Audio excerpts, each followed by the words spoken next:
Hello, my name is Santana, and I'm sure you wondered what happened and why it took me so long to upload, and why it seemed like I seemingly just disappeared. Well, I didn't. I took a little break and really had to decide what I wanted to do with my life and what my legacy was gonna be. And this is what I settled on, and it's something that I feel will do good for my kids, my grandkids, the planet, and everybody else. I've always been in touch with nature, farming, logging, and stuff like that. And it all starts to make sense now that I'm starting to formalize this company. Now, what we're doing here is we're building a mobile pyrolysis unit that has the potential of reaching 1,000 degrees Fahrenheit. And the reason that we're doing this is because there's hundreds of thousands of invasive species out here in New Mexico. Not like individual species, but among the general species of salt cedar, Russian thistle, Chinese elm, and other invasive species like that. And they are water thieves, and they're stealing water directly from native plants and what could be going into our water table or back into our rivers. Now, I was raised out here in Valencia County along the Rio Grande Valley, and I've seen the river steadily running drier and drier each year to where now every year it runs dry.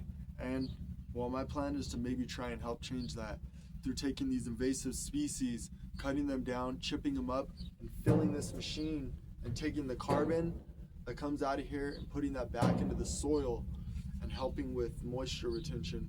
Now, biochar, it has a very porous structure. So on a microscopic scale, it is very, very porous. So a single piece of biochar can have more surface area than an entire football field. Now, my plan is to be able to put that in the soil at a certain mixture to be able to help with water retention, to prevent dust erosion, and there's a few other things. But that is my general plan and my goal and why I'm doing it. Now, if you'd like to come along with me, I'd love to come show you what I'm doing on the machine and how it's going to be working. Now, walking up to the machine, the first thing you'll notice is these two rocket stoves right here on the bottom feeding up into this expansion slash secondary combustion chamber that then feeds up into the exhaust pipes that are going to be shooting directly through the middle of my cook box. Now, I put a divider in the middle of these two rocket stoves and expansion pipes to prevent them from feeding off and starving each other out. Now, this box's dimensions are 36 inches tall, 36 inches wide by 54 inches long. Sorry. Let me catch my breath for a second. Now, this machine, this back portion over here, where this wall is starting to get ready to get tacked up today, is going to be where the material comes back out after it's cooked. And then where the wall is going to be on this side is going to be where we're going to feed it in. We're going to feed it in through this side and drop it out through that side. And then we're going to have the gas condenser lines running out of the top and then running into a 55-gallon storage tank right here.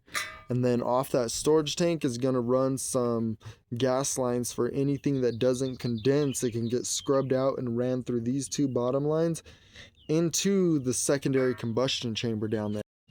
Now, the reason that we did it that way with the gas lines coming back off of the condenser is because any leftover gas can be highly flammable. So we're going to feed that back through into the bottom to help the wood cook itself.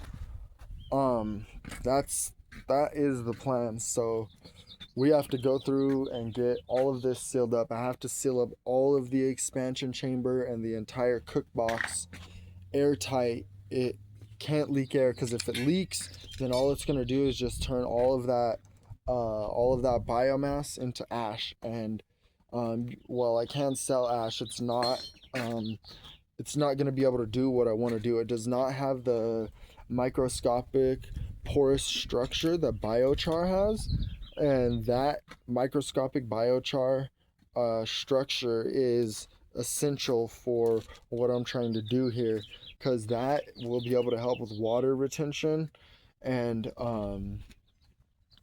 help with housing nutrients and stuff like that to keep the soil healthier and retain the water levels out here in the Rio Grande. To do this is my first prototype unit that I'm building now. This is not meant to be what goes into production scale. This is just for me to build, work out the kinks, get at least a ton of biochar processed, and then be able to build a more efficient unit after that, because this is going to be my proof of concept to be able to show that this is actually scalable and able to be built on a minimum budget, you know, because there's other companies that are doing this up in like the Northeast. Even out here in my state, there's companies that haul raw biomass material, but they take it to a factory, or they're using massive bioprocessing facilities that have to be put on stable level ground. Mine is going to be able to go up country roads, back roads.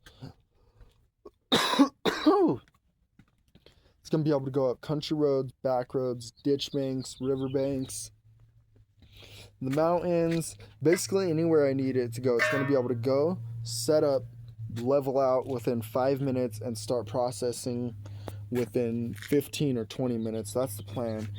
So while they're thinking in terms of doing this on a mass per volume scale, I'm thinking of doing it in a mass per swarm scale. So I'll be sending, whenever they send out like a 40-foot shipping container size processing unit, I'll be able to send 5 or 6 of my smaller units, and they're going to be able to move more efficiently, because I'm not going to have to ship the material down the mountains, down the ditch banks.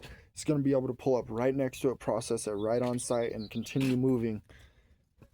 And the plans is also to go through and any of the state forested areas, the riverfront areas, anywhere like that, any of the biochar that I produce, I plan on putting back 10 to 15% of that directly into the soil right away, so that it can help stabilize the soil immediately where we're taking out these invasive species, because it can also help with dust mitigation.